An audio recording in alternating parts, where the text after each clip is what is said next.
Well, this is it. Season's about to begin. And I don't know about you, but I am very excited. This may be the most excited I've been to see the start of a Nebraska season ever. I'm serious. I've literally the entire off season, I couldn't wait for this day. Well, actually, I couldn't wait for tomorrow, because tomorrow is when they play Minnesota. But this is very exciting for a lot of reasons we can cover in videos starting tomorrow with my pre and post game coverage of the Minnesota game. And we'll talk about all the great things that should be and could be and will be this season in other videos. But this video is specifically about the win-loss total that I'm predicting for Nebraska by the end of the season. Now, by now, you've probably seen everybody else's videos. You've seen Connor Hayden, and you've seen Adam Carricker, and you've seen the everybody else who comes after them giving you their predictions about what's going to happen this year. Well, good news for you. Congratulations. You have saved the best for last. I am Don Collins. This is the Don Collins Show, and I'm going to share with you what I believe Nebraska's record will be by the end of the season.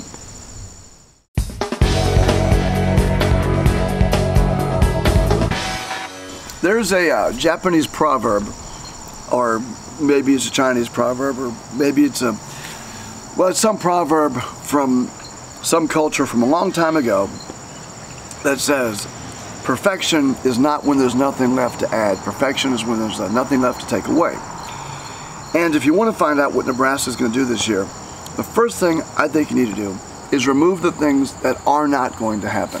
In the entire history of Nebraska, since, well, any of you watching me has been consciously alive and can remember any games, Nebraska has never had a 0-win or a 1-win or a 2-win season, and the only 3-win seasons came under Scott Frost. Now, I think that, and I'm going to make an assumption here, I think we all can look back. In fact, no, forget me. I'm going to look back and tell you, I said last year that was the bottom. This is the moment that Nebraska turns the tide. We will look back over our shoulder and we will say, this loss to Oklahoma on this day, this was the turn for the program. This is capitulation. If not today, the next day, the next couple weeks, this moment in Nebraska history is when the tide turns. This is not the time to jump ship. If you were going to jump ship and be a fan of some other team, you should have done that 7, 8 years ago. This is not the time to walk away from Nebraska. And there will be a lot of naysayers out there, pointing fingers and laughing and mocking. I mean, I was called delusional and all sorts of names for the video I did yesterday. I don't care. This is what happens at bottoms. When you have a program that's going through what Nebraska's going through, you're going to get the naysayers and the mocking. Got it. I totally get it. Totally makes sense. But the people laughing and joking and insulting and all that right now are going to be cheering somewhere down the road, next year or two. There'll be a lot of cheers, a lot of people standing up and being proud of being a Husker fan again, because this team has just bottomed out. It might take a couple games to wash it out of our system. This is capitulation. I gave many reasons why in multiple videos. So 0-win, 1-win, 2-win, 3 wins, those aren't happening. Take those off the table. Now, I did something a little bit, you know, kind of Don Collins-like. And I did a lot of research by looking at spreadsheets and data over the last 20 years of play in the Big Ten to find out what it looked like for teams that came off of incredibly bad seasons. What happened the next season in the last 20 years in the Big Ten, looking across hundreds of seasons of football, minus the COVID years. So taking all Big Ten teams and looking at every year but the COVID year, 2020, and looking what happened when you had a terrible season. By terrible, I'm defining that as a 4-8 or worse. What happened the next year?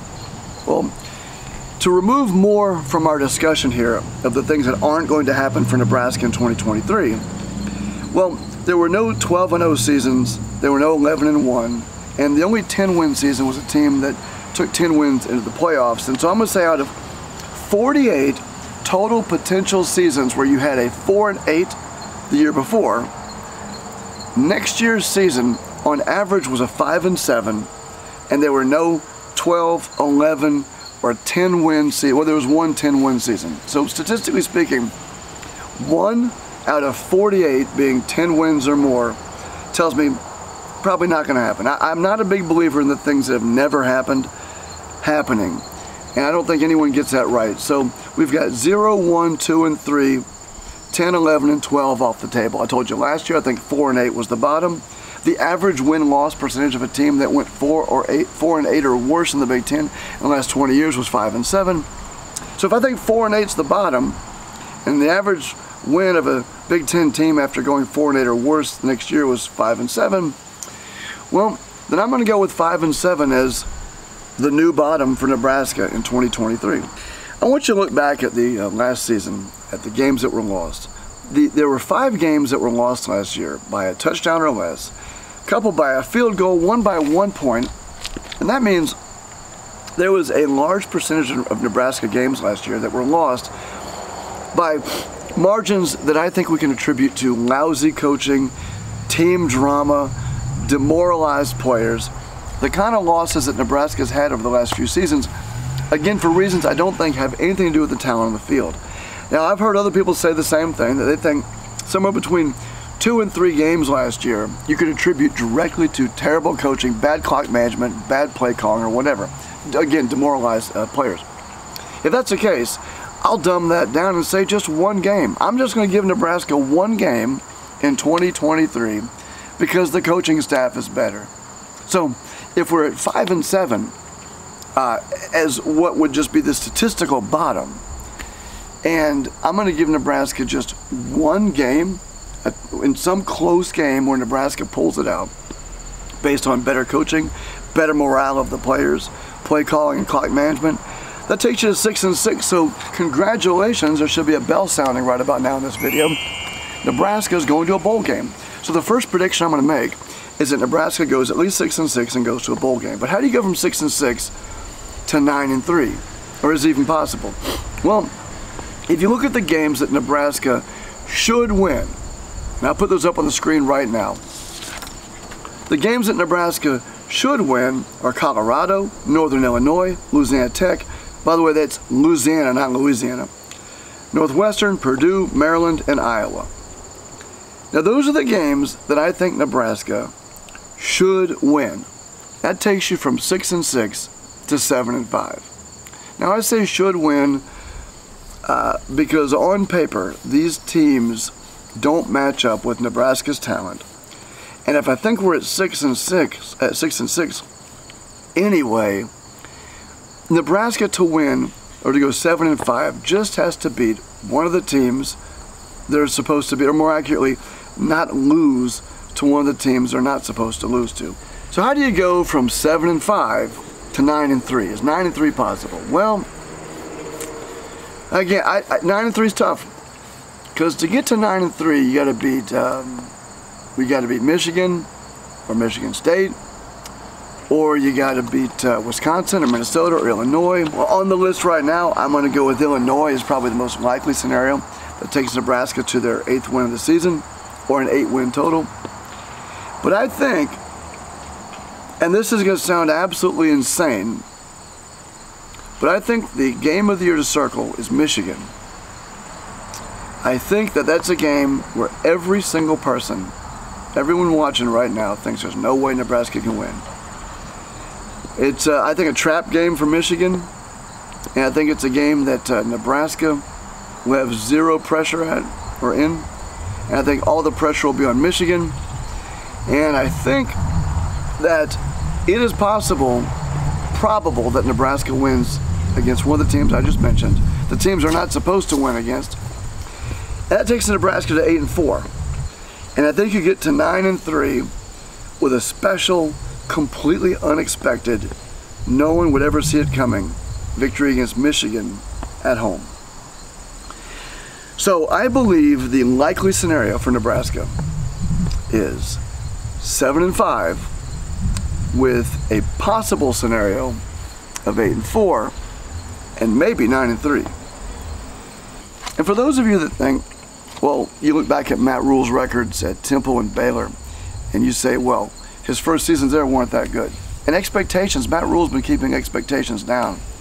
He's not been hyping anything. If you say, well, look what Matt Rule did his first year at Temple and Baylor. Let me tell you something. Nebraska does not have Temple and they're not Temple and Baylor. In fact, the talent on this Nebraska team is better than all the talent combining of all of the players in Matt Rule's first seasons with Temple and Baylor. There are reasons to be very excited about this season. I'm more excited now than I've been watching Nebraska in the last 30 years. This is an amazing time to be a Husker fan. It's a great time for you to like and share this video. If you disagree with me, leave a comment. Tell me why you think I'm wrong. I mean, the minimum is 6-6. The probable is 7-5. The possible is 8-4. And I think there's absolutely a chance Nebraska goes 9-3. That's right, 9-3. If you think I'm wrong, you think I'm crazy, think I don't know what I'm talking about, I heard it all last year, and I'll probably hear more of it again this year. But this channel is not about pandering, it's about telling you what I really think. And what I thought last year was the bottom was in, and it's nothing but up from here. Thanks for watching, and I'll see you next video, and go Big Red.